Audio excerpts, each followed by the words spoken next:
Area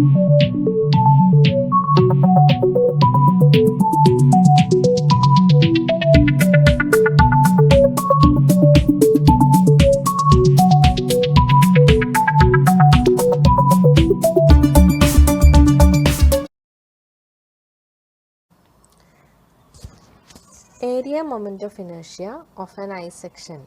So in this session we will discuss how to find the area moment of inertia of a composite section with the help of an example of an I section. So there is a question here. The top and bottom flange width 120 mm, depth of web 180 mm, thickness of web and flange 10 mm. Sketch the section and determine the area moment of inertia about centroidal x-axis and y-y axis.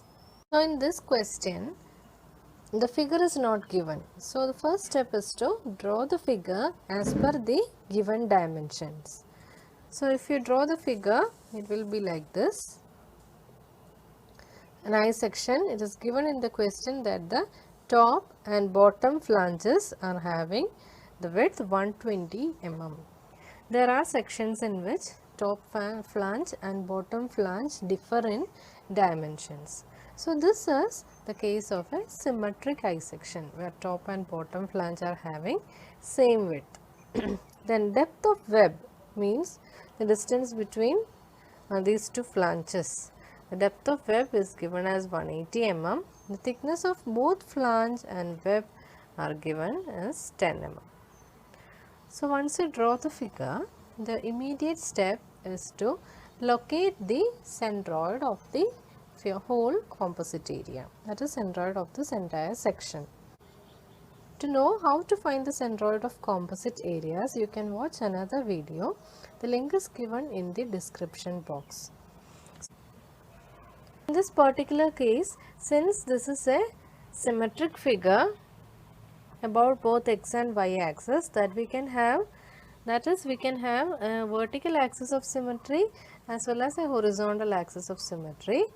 The point of intersection of the axis of symmetry will become the centroid of the figure, or simply we can say the geometric center of the figure itself is the centroid of the figure.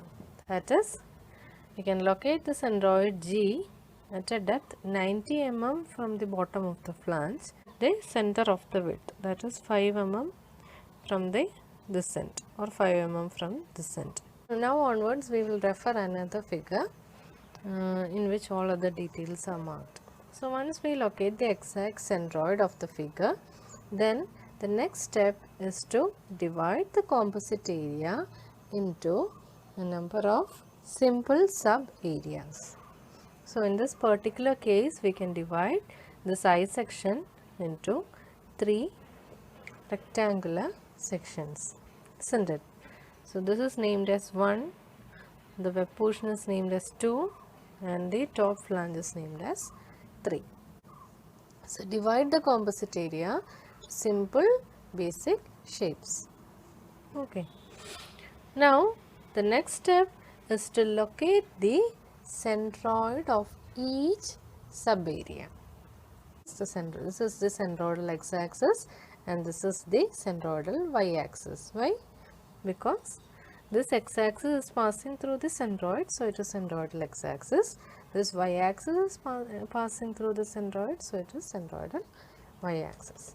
Now we can start solving the problem. That is, we have to find the moment of inertia of this entire I section about y axis as well as about x axis.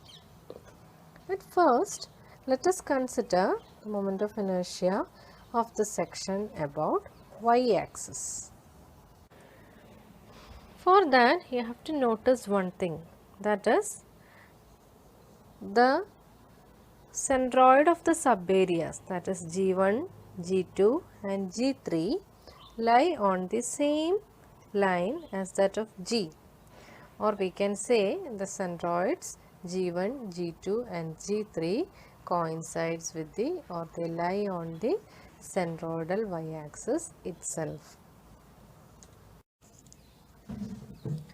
So, moment of inertia about centroidal y-axis, that is denoted as I, G, Y, Y, that is equal to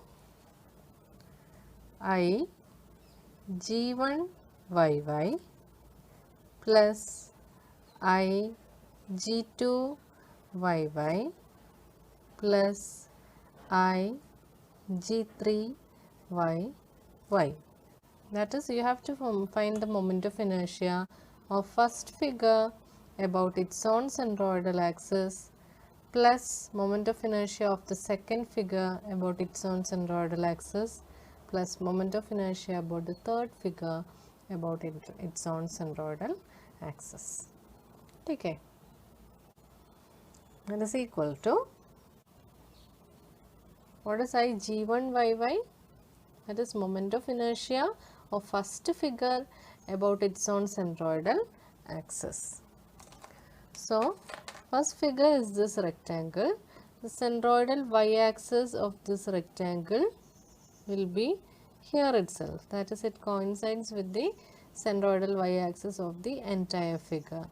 So, what is the expression for moment of inertia of a rectangle section about its own centroidal y-axis?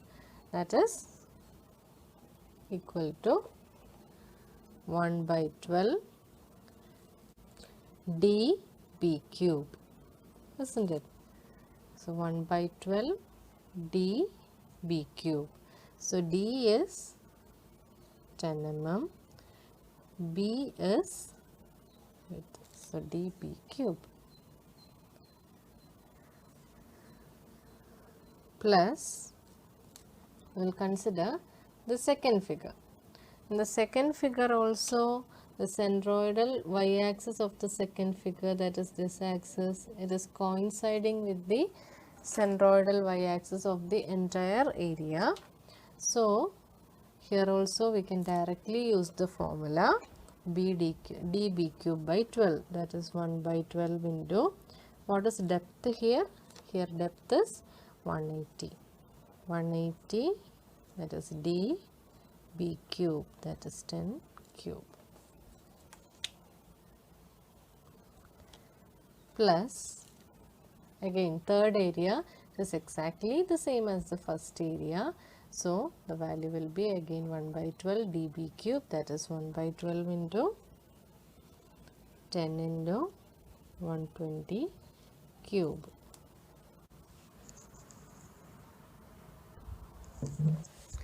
I will write the general expression here, 1 by 12 dB cube.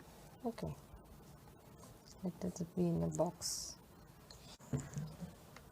So, this on simplification you will get the value as 2895,000 and the unit is mm raised to 4. How? The equation is dB cube. D is in mm, again B is in mm. So, here 1 mm, then B cube there are 3 mm. So, mm cube plus mm, that is mm raised to 4.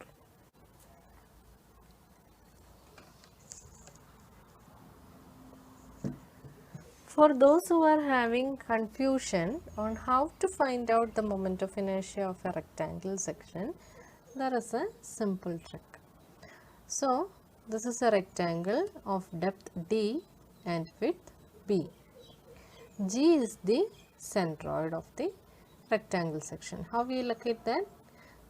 Because this x-axis is an axis of symmetry which divides this rectangle into two equal parts.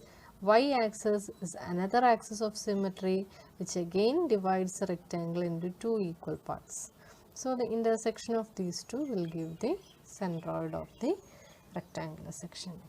I, G, Y, Y, that is moment of inertia of this rectangle section about its centroidal y-axis is equal to 1 by 12 into dB cube. How to remember that? We have to always take the cube of the side which is cut by the axis under consideration. So when we take moment of inertia about y-axis, this is the y-axis. Here the y-axis is cutting the width of the rectangle. So we have to take the cube of that dimension.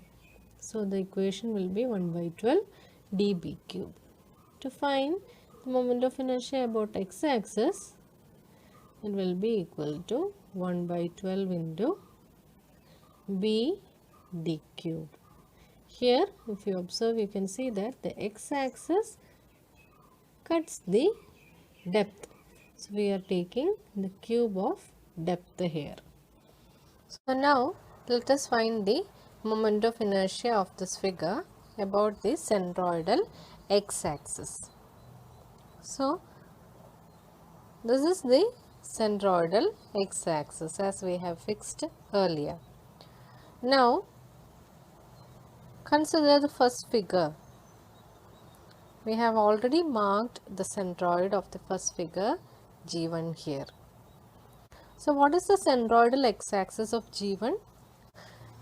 It passes through the midpoint of the depth of the flange, isn't it? So this axis is the centroidal x-axis of the first figure. But the centroidal x-axis of the whole figure lies here. So we have to find the moment of inertia of this rectangle about the centroidal x-axis of the whole figure. So unlike the case of y-axis, you have to use the parallaxes theorem here. Why? I will explain with the help of the other figure also. So this is the same figure. This I have drawn to find the moment of inertia about y-axis. This is for x-axis. Actually there is no need to draw all this figure and all. This is just for explanation purpose. This centroidal y-axis coincides with the centroidal y-axis of this area 1. That is, the value of moment of inertia of this rectangle about its own centroidal y-axis as well as the centroidal y-axis of the entire figure is the same. But in this case, we are finding the moment of inertia about centroidal x-axis of the whole figure. Here, the centroidal x-axis of the whole figure lies at this point, but the centroidal x-axis of the area 1 lies at this point.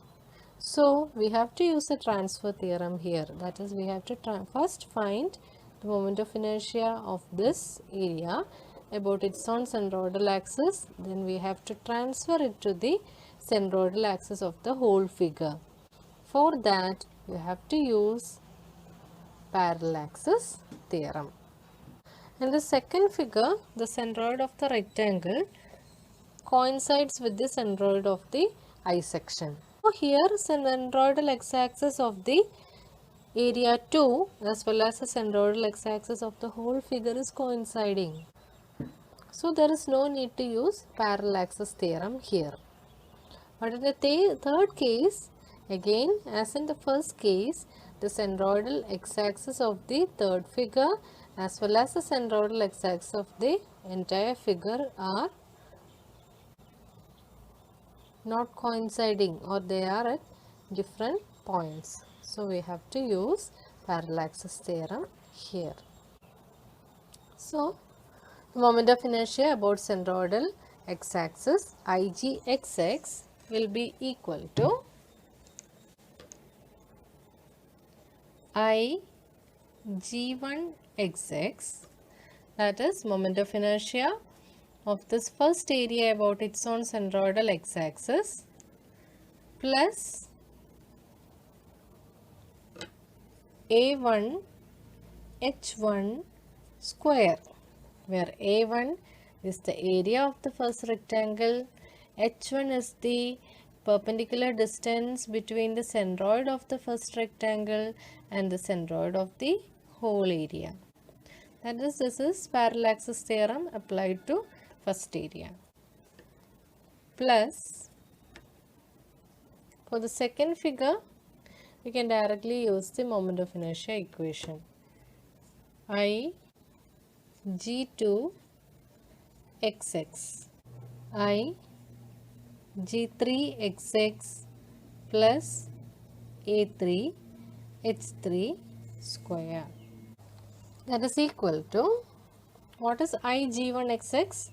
That is 1 by 12 into BD cube, that is B is 120 into D is 10, BD cube, plus what is A1? A1 is, this value is 120 mm, this height is 10 mm, so A1 is 120 into 10, that is A1, into H1 square. How to find H1? If you have to find the distance from this centroidal x-axis of first figure to centroidal x-axis of the whole figure. So we know that this distance is 90 plus this distance is 5. Am I right? Because the whole width is, whole depth is 10 mm, this whole depth is 180 mm. So this is 90 plus 5, that is 95. Plus, now we write the second term, Ig2 XX. What is Ig2 XX? 1 by 12 into BD cube. What is B? B is 10. D is 180. So you have to take the cube of 180. Plus, again for the third figure, Ig3XX plus A3S3 square, the value will be same as that of the first one, since it is a symmetric figure. Even then we can write once more. Ig3XX is again 1 by 12, BD cube, B is 120 into D is 10, so 10 cube, plus AH square, area is 120 into 10 into H square, means this height is 90 plus this will be 5. So 95 square is equal to 265440 much mm raised to 4. So we will quickly go through the process once again.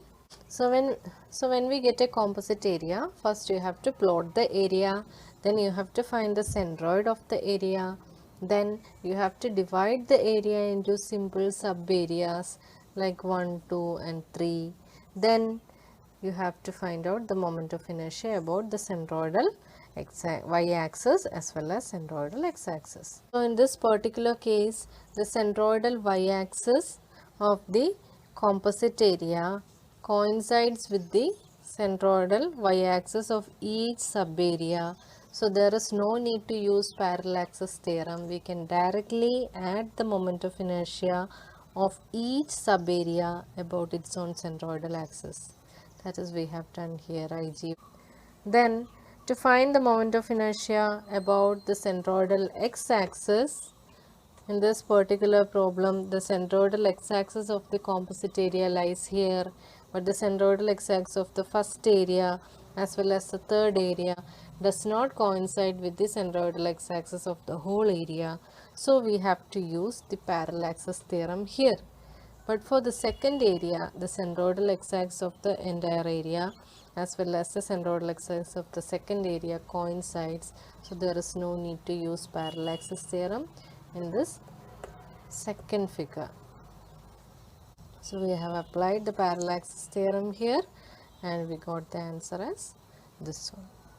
Hope you understood the portion. If you have any doubts, please share in the comment box. If you like the video, please Subscribe to our channel for more similar videos and share with your friends. Thank you.